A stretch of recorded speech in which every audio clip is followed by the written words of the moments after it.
Imagine, deux messieurs très sérieux, toujours impeccablement vêtus, avec des moustaches soignées, vivant dans une immense villa à Lyon, celle qu'on appelle aujourd'hui l'Institut Lumière. Tiens, on se demande pourquoi. Ils n'étaient pas des bohèmes ou des artistes maudits, mais des industriels visionnaires qui ont apporté la rigueur de l'usine dans le monde du spectacle. Ils n'ont pas seulement inventé une machine, ils ont inventé plusieurs métiers, celui de réalisateur, en choisissant leur cadre, celui de producteur et d'exploitant. Aujourd'hui, on va parler des Frères Lumière et de ce qui est considéré pour beaucoup comme leur tout premier film. Mais est-ce vraiment leur tout premier film? Restez avec nous, c'est parti pour une histoire de ciné. Originaires de Besançon, mais installés à Lyon, les Frères Lumière sont les fils d'Antoine Lumière, un peintre devenu photographe à succès. Auguste, né en 1862, et son frère Louis en 1864. Avant même le cinéma, la famille de Lumière est très très riche. Louis, le cadet, a seulement 17 ans, invente les étiquettes bleues. C'est une plaque photographique instantanée qui permet de prendre des photos sans avoir à rester immobile pendant des minutes. C'est son premier coup de génie et ça lui fait faire fortune.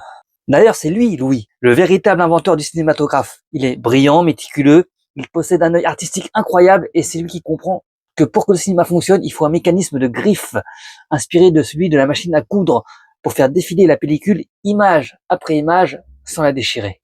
Auguste, lui, est surtout passionné pour la médecine et la biologie. À l'époque, il aide son frère et gère l'aspect organisationnel, mais il avouera plus tard que c'est lui qui a fait le plus gros du travail. Alors, il y a un petit paradoxe, c'est que les Frères Lumière ne croyaient pas du tout en leur invention. Mais alors, pas du tout. Monumentale erreur. En fait, ils voyaient ça plutôt comme un jouet scientifique. Pour eux, une fois que les gens auraient vu des images bouger, ils s'en lasseraient. Et ils refusaient de vendre leur machine au début, préférant envoyer des opérateurs parcourir le monde pour filmer et projeter eux-mêmes. Alors parlons de ce que beaucoup présentent comme leur tout premier film, l'arrivée du train de La Ciotat. On est en été 1895. Les Frères Lumière posent leur caméra à la gare de La Ciotat pour filmer l'arrivée du train.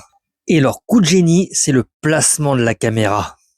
Alors, regardez bien, elle est pas face, la caméra, elle est légèrement en biais, mais ça donne une impression du train qui arrive de loin et qui s'approche tout doucement de la caméra. Et à l'époque, je rappelle que personne n'avait encore jamais vu ça, ça crée une impression unique. Alors la légende dit que certains spectateurs, en voyant la première projection, se sont enfuis en courant. C'est de la légende. Mais par contre, ce qui est vrai, c'est que les personnes étaient subjuguées et que certains se sont reculés dans leur siège de peur un petit peu d'être percutés. C'est la première fois qu'ils voyaient une image en mouvement. Nous sommes le 28 décembre 1895 à Paris, exactement au Salon Indien du Grand Café. Il y a 33 spectateurs ce jour-là pour la toute première séance de cinéma. Et dans cette séance, ils vont projeter 10 films. 10! Dont un, mais on en parlera dans la prochaine vidéo, qui sera le premier film comique du cinéma. 10 films, mais pas celui-là. Non, celui-là, il sera diffusé en janvier 95, quelques jours plus tard. Sauf que c'est celui qui a le plus de succès, et tellement de succès que dans l'imaginaire collectif, il aura été le tout premier film présenté au cinéma. Alors je vais vous lâcher avec un des premiers films qui a été diffusé ce jour-là, c'est la sortie de l'usine des Frères Lumière. Et la prochaine fois, on se retrouvera pour vous parler du premier film comique du cinéma. Le premier film qui a eu tellement de succès qu'il a été pompé et remaké des dizaines de fois et qu'il a donné à la langue française une expression populaire que tous vous connaissez encore aujourd'hui, plus de 130 ans après. Voilà, merci beaucoup, n'hésitez pas à liker cette vidéo si vous avez aimé. Ça aide beaucoup pour l'algorithme.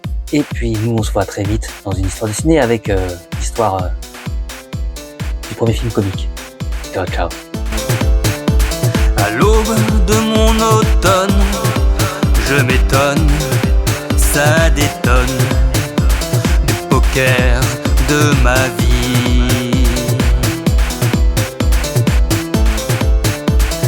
Derrière mon épaule, mes souvenirs me frôlent, nostalgie, c'est parti.